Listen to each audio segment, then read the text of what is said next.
کلمہ پڑھتا ہے لا الہ الا اللہ محمد الرسولullah، تو یہ جو پڑھتا ہے اس کے ذمہ فرض ہے کہ وہ دین سیکھے اور دوسروں کو دین سکھائے۔ شادی میں نکاح کتنا پڑھاتا ہے امام صاحب؟ صرف اتنا بولتے ہیں کہ فلاں کی بیٹی کو تمہارے نکاح میں دیا، تم نے قبول کیا، تو نوشو کیا بولتا ہے؟ قبول کیا۔ تو کیا قبول کیا؟ بیوی بھی قبول کی، اس کا کھانا بھی قبول کیا، اس کے کپڑے بھی قبول کیے، اسے دوا دارو دلانا بھی قبول کیا، اس کی بیماری کا علاج کرانا بھی قبول کیا، اس کا گھر دینا بھی اسے قبول کیا، اسے کپڑے دینا بھی قبول کیا، اس کی زندگی میں ہمیشہ اسے راحت پہنچانا بھی قبول کیا۔ یہ سب قبول کیا نا، لیکن بولا تو ایک ہی جملہ، صرف کیا بولا؟ قبول کیا۔ تو کیا قبول کیا؟ اس عورت کی زندگی کے تمام مسائل قبول کیے، اس کا اچھا برا بھی قبول کیا، اس کے کپڑے دلانا سنوارنا بھی قبول کیا، اسے گھر دینا پردے میں رکھنا بھی قبول کیا، وہ بیمار ہو جائے تو صحت دلانا دوا دلانا بھی تمہارے ذمہ قبول ہوا۔ تو ساری زندگی اس کی تمہارے حوالے ہو گئی، اس کا سب کام تمہیں کرنا واجب ہو گیا۔ تو صرف ایک جملہ بول کر، اسی طرح آپ نے ایک کلمہ بول دیا لا الہ الا اللہ محمد رسول اللہ، تو ہم نے یہ قبول کیا آج کے بعد میری زندگی میری خواہش کے مطابق نہیں چلے گی، میری زندگی اللہ کی مرضی پر چلے گی، میرا کھانا اللہ کی مرضی پر، میرا کمانا اللہ کی مرضی پر، میرے کپڑے پہننا اللہ کی مرضی پر، میری شادی کرنا اللہ کی مرضی پر، بیوی بچوں کو پالنا اللہ کی مرضی پر، ماں باپ کو خوش رکھنا اللہ کی مرضی پر، ہر انسان سے تعلق رکھنا اللہ کی مرضی پر ہے۔ آج میری مرضی کچھ نہیں ہے، اللہ کی مرضی سب کچھ ہے۔ جو اللہ کہیں گے وہ کریں گے، اللہ جس سے منع کریں گے مر جائیں گے لیکن کریں گے نہیں، اللہ کا حکم نہیں توڑیں گے، اللہ کی بات کا انکار نہیں کریں گے، اللہ کے حکم کے خلاف نہیں کریں گے، جو کچھ کریں گے اللہ کے حکم کے مطابق کریں گے، اللہ کی مرضی کے مطابق کریں گے، اللہ کے رسول کی سنت پر کریں گے۔ یہ سب اقرار کرتے ہیں کلمے میں۔ جیسے شادی میں اقرار کیا نا، خالی ایک لفظ بولا تھا قبول کیا، تو کیا قبول کیا تھا؟ اس عورت کی پوری زندگی کے مسئلے قبول کر کے اپنے ذمے لے لیے کہ میرے ذمے ہے اسے کھلانا پلانا کپڑے پہنانا گھر دلانا، اس کے بچوں کی تعلیم و تربیت کرنا، پالنا پوسنا، ان کی شادیاں کرنا، ان کو گھر بنانا، ان کو زمینیں دینا، ان کے خالی یہ قبول کیا میں، یہ سارے کام ہمارے گلے پڑ گئے۔ ایسے ہی اللہ کا کلمہ پڑھا لا الہ الا اللہ محمد الرسول اللہ، اللہ کے سوا کوئی معبود نہیں۔ کیا مطلب؟ اللہ کے سوا کوئی روزی دینے والا نہیں، کوئی حفاظت کرنے والا نہیں، کوئی پالنے والا نہیں، کوئی نفع دینے والا نہیں، کوئی نقصان دینے والا نہیں، کوئی اچھا کرنے والا نہیں، کوئی برا کرنے والا نہیں، کوئی حالات بنانے والا نہیں، کوئی حالات بگاڑنے والا نہیں، کوئی کچھ دینے والا نہیں، کسی سے کچھ ملنے والا نہیں۔ آج تک جو کچھ بھی ہوا ہے ایک اکیلے اللہ نے کیا ہے۔ آج جو کچھ ہو رہا ہے اللہ ہی آج بھی کر رہے ہیں، آئندہ جو کچھ ہوگا اللہ ہی کریں گے۔ میری زندگی اللہ کے بنانے سے بنتی ہے، میری بیوی بچوں کی زندگی اللہ کے بنانے سے بنتی ہے، میرے ماں باپ کی زندگی اللہ کے بنانے سے بنتی ہے۔ میں اپنی بیوی بچوں کو نہیں پالتا، اللہ میری بیوی بچوں کو پالتے ہیں۔ میں اپنے ماں باپ کو نہیں پالتا، میرے ماں باپ کو اللہ پالتے ہیں۔ میں اپنے مال و دولت سے نہیں پلتا، اللہ مجھے پالتے ہیں۔ میں کھیتی سے نہیں پلتا، اللہ پالتے ہیں۔ میں دکان سے نہیں پلتا، اللہ پالتے ہیں۔ سب کچھ میرا اچھا برا اللہ ہی دیکھتے ہیں، اللہ ہی کرتے ہیں، اللہ ہی سے ہوتا ہے۔ یہ سارا مضمون اور یہ سارا خلاصہ لا الہ الا اللہ میں موجود ہے۔ اسے مسلمان کہتے ہیں۔ اور اپنی خواہش پہ نہیں چلتا، اپنی مرضی پر نہیں چلتا، دنیا کے رسم و رواج پر نہیں چلتا، کسی انسان کے طریقے پر نہیں چلتا، کسی دوسرے نبی کے بھی طریقے پہ نہیں چلتا۔ کس کے طریقے پر چلتا ہے؟ اللہ کے حکم پر چلتا ہے، اللہ کے رسول پاک صلی اللہ علیہ وسلم کے حکم پر چلتا ہے۔ وہ ہے مسلمان اور وہ ہے اللہ کا بندہ۔ ہم مسلمان ہیں، صرف انسان نہیں ہیں۔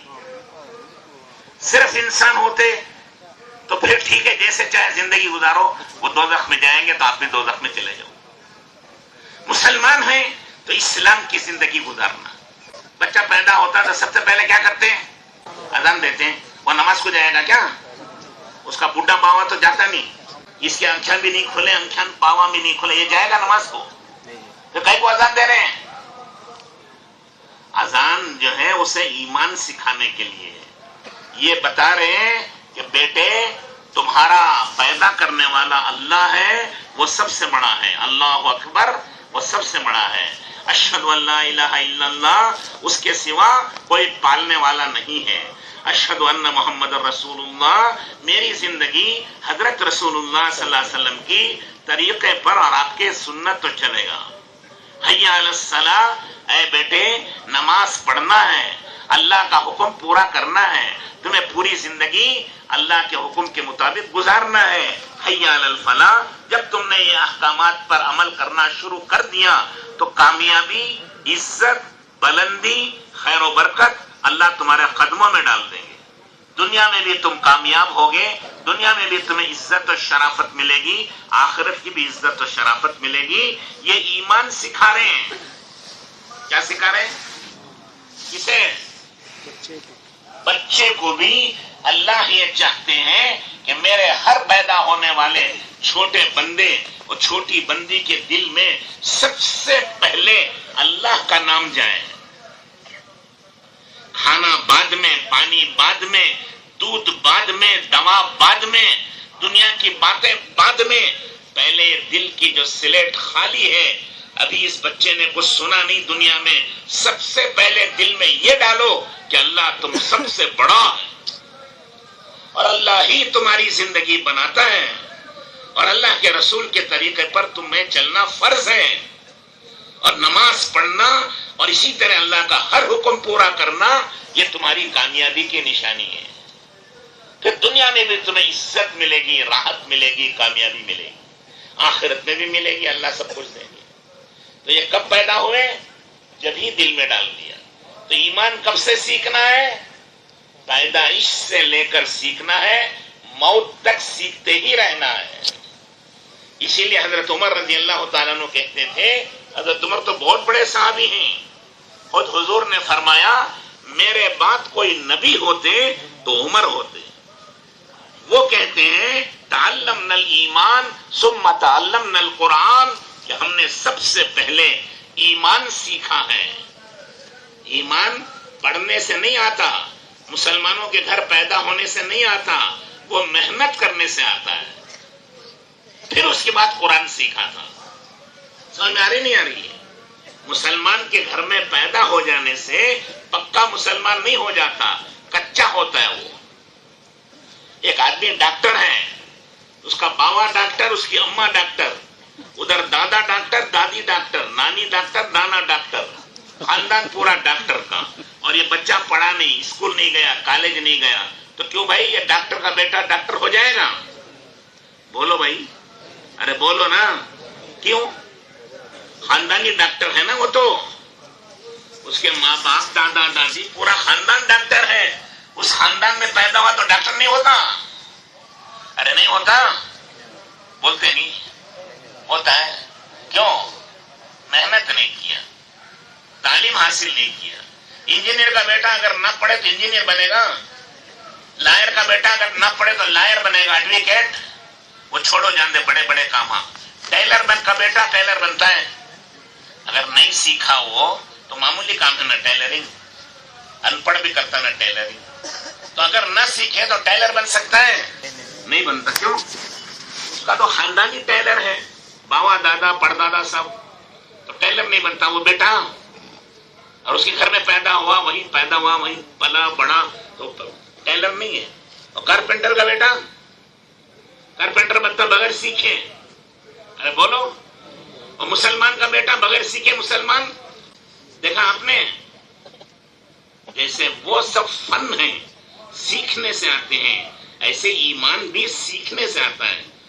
تمام صحابہ نے اور اولیاء اللہ نے اور بزرگان دین نے شروع میں ایمان سیکھا، ایمان پکایا، تب جا کر کے وہ مومن و مسلمان ہوتے ہیں. تب اللہ کا حکم پر چلنا آسان ہوتا ہے. نہیں تو جیسے دنیا جا رہی ہے ایسا وہ بھی خدا کا حکم توڑتا رہتا ہے, نبی کی سنت کے خلاف چلے جاتا ہے. اس کی زندگی برباد ہو جاتی ہے, خیر و برکت نہیں رہتی, چین و سکون نہیں رہتا, جانور کی طرح کھا رہے ہیں, پی رہے ہیں, بچوں کو پال رہے ہیں, مر جا رہے ہیں. بس مومن و مسلمان تو سات زمین آسمان سے قیمتی ہے, فرشتوں سے بڑا ہے, عرش اعظم سے قیمتی ہے. کیوں؟ کھانے پینے کی وجہ سے نہیں, اللہ کی عبادت اور اس کے حکم پر چلنے کی وجہ سے. تو ہر مسلمان کے ذمہ فرض ہے کہ وہ ایمان سیکھیں. ایمان کا مطلب اللہ پالتے ہیں, اللہ جلاتے ہیں, نفع نقصان اللہ ہی کرتے ہیں. تو اور یہ بڑھ جائے گا ایمان تو دنیا اس کے تابع ہو جاتی ہے. شیخ سعدی رحمت اللہ علیہ ایک بڑے بزرگ تھے, بڑے اولیاء اللہ تھے. وہ جنگل میں جا رہے تھے کہیں, تو سامنے دیکھا کہ ایک آدمی شیر پہ بیٹھ کے آ رہا ہے. بیٹھی تمہیں بھی کب تو بھی ہاتھ رکھے تو بس خوش ہو جاتا انہیں بھی, میرا ناشتہ آ گیا میرے سامنے کا. تو حضرت شیخ سعدی رحمت اللہ علیہ کہتے ہیں ڈر و خوف کی وجہ سے میرے پاؤں وزن ہو گئے. بھاگنے بھی ہوتا نہیں نا ایسے وقت میں, بھاگنا بھی مشکل, چلنا بھی مشکل. تو وہ شیر پہ جو بیٹھے تھے وہ اللہ والے تھے. انہوں نے وہیں سے پکار کر کے کہا تو ہم گردن از حکم داور ماں پیچ, کہ گردن نہ پیچت حکم تو ہے. ارے سعدی گھبراتا کیوں ہے اس دلوں کی طرح؟ تو اللہ کے حکم کے سامنے گردن جھکا دے, ساری دنیا تیرے قدموں میں گردن جھکا دے گی. تو اللہ کے سامنے جھک جا, دنیا تیرے سامنے جھکے گی. یہ تو ساری دنیا اللہ کی بنائی ہے نا, جو اللہ کا ہو گیا ساری دنیا اس کی ہو گئی. جس کا اللہ ہو گیا اس کا سب ہو گیا. اور اللہ کو بنا لو کیسے؟ اس کے راستے پر چلنا ہے, اس کے پیارے نبی کے طریقے پر چلیں گے, سب تمہارا ہے. حضرت خالد بن ولید ایک بزرگ صحابی تھے, بڑے دشمن سامنے تھا.